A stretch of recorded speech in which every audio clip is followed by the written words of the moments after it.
रोज़ाना ऐसे इस्लामी वाक़ियात सुनने के लिए हमारे चैनल को सब्सक्राइब ज़रूर करें। दोस्तों, अरब दौरे जाहिलियत में इन 4 महीनों की बड़ी ताज़ीम करते थे। वो 4 महीने ये हैं: मुहर्रम, रजब, ज़िलक़अदा और ज़िलहिज्जा। और इनमें लड़ाई झगड़े को हराम समझते थे, इसलिए इनका नाम हुर्मत वाले महीने पड़ गया। इस्लाम ने इनकी हुर्मत व इज्जत में मज़ीद इजाफ़ा किया। इन महीनों में नेक आमाल और अल्लाह ताला की इताअत पर सवाब और उसकी नाफरमानी पर गुनाह आम दिनों के मुकाबले बढ़ जाते हैं। लिहाजा इन महीनों की हुर्मत तोड़ना जायज़ नहीं। यही वजह है कि इस महीने को मुख्तलिफ़ असबाब की वजह से अहम मुकाम हासिल है। इसी से इस्लामिक कैलेंडर का आगाज़ होता है, जो मुसलमानों की अक्सरियत को याद नहीं रहता।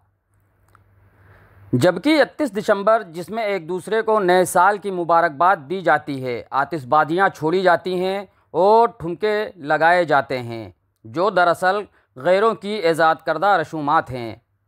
दूसरी अहमियत इस वजह से कि इस महीने की 10वीं तारीख को अल्लाह ताला ने बनी इसराइल को फ़िरौन से निजात दी थी, और ये भी कि इस दिन हज़रत आदम अलैहिस्सलाम की तख्लीक हुई।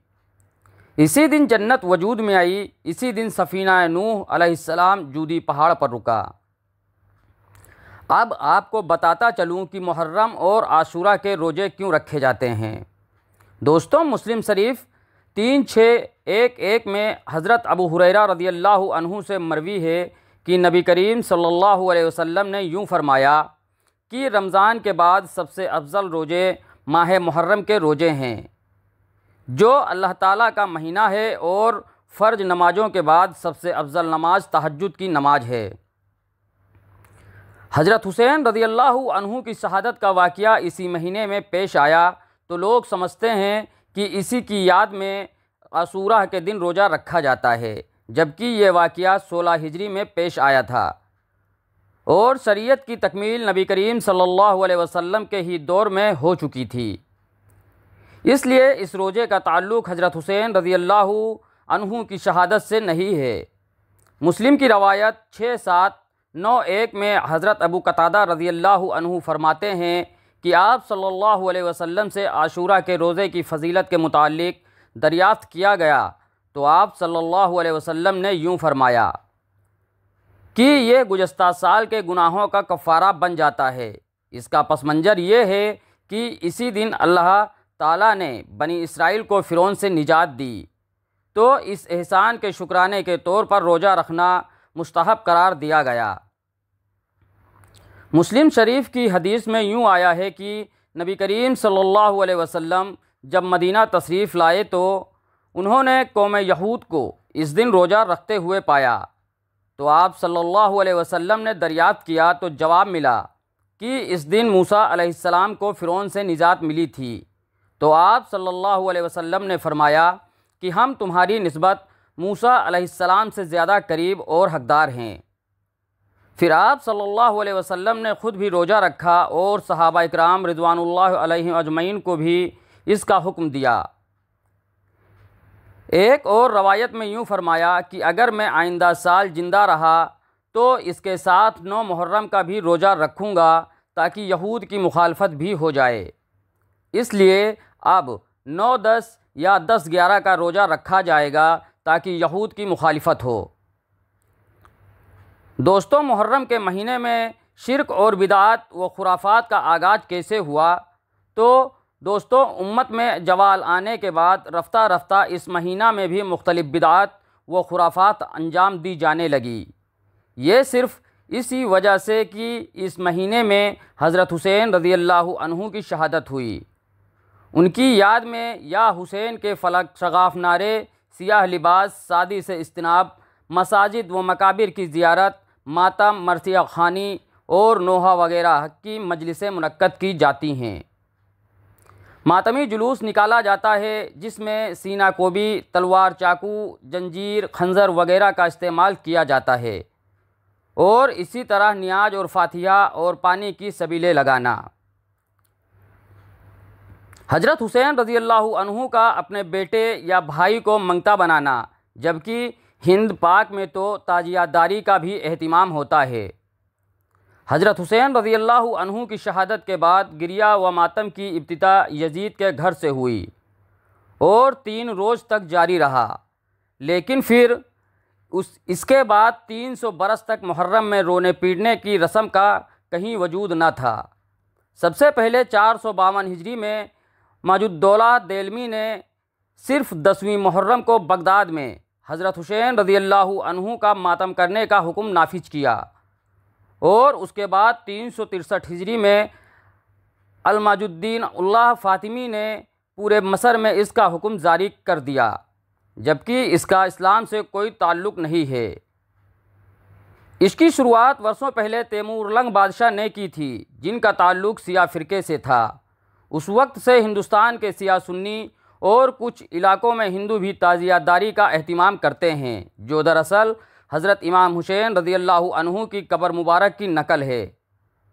वो कब्र जो इराक़ के करबला नामी मकाम पर है। अनजान लोग इस रवायत को मानते या मनाते चले आ रहे हैं। हिंदुस्तान में ताजिया की तारीख़ और बादशाह तैमूरलंग का गहरा रिश्ता है। तैमूर बरला ख़ानदान का तुर्की जंगजू था और पूरे आलम को फ़तह करना उसका ख्वाब था।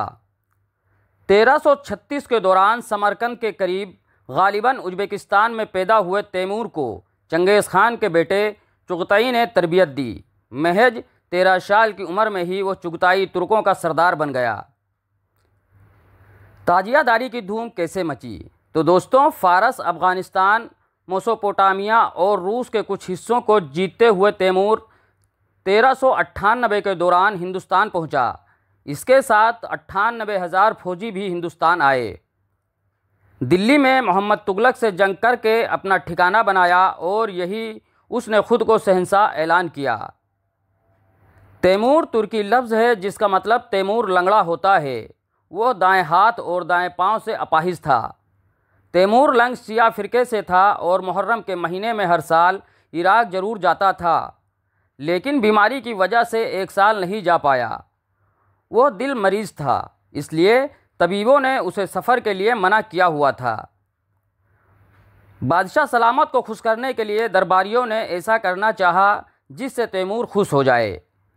उस ज़माना के फ़नकारों को जमा करके उन्हें इराक़ के करबला में बने इमाम हुसैन रज़ियल्लाहु अन्हु की कब्र मुबारक की नकल बनाने का हुक्म दिया।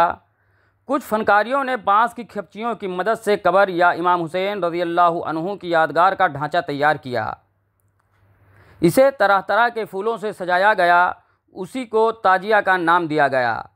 इस तरह ताजिया को पहली बार 801 हिजरी में तैमूरलंग के महल के अहाते में रखा गया। तैमूर के इस ताजिया की धूम बहुत जल्द पूरे मुल्क में मच गई।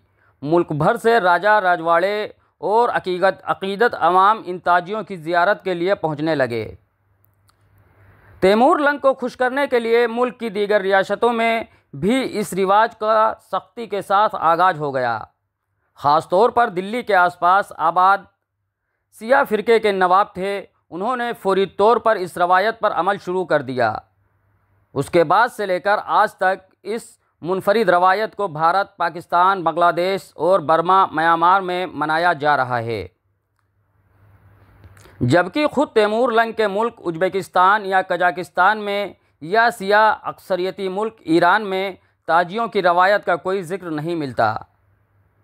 68 साला तैमूर अपनी शुरू की गई ताजियों की रवायत को ज़्यादा नहीं देख सका और संगीन बीमारी में मुब्तला होने की वजह से 1404 के दौरान समरकंद वापस गया।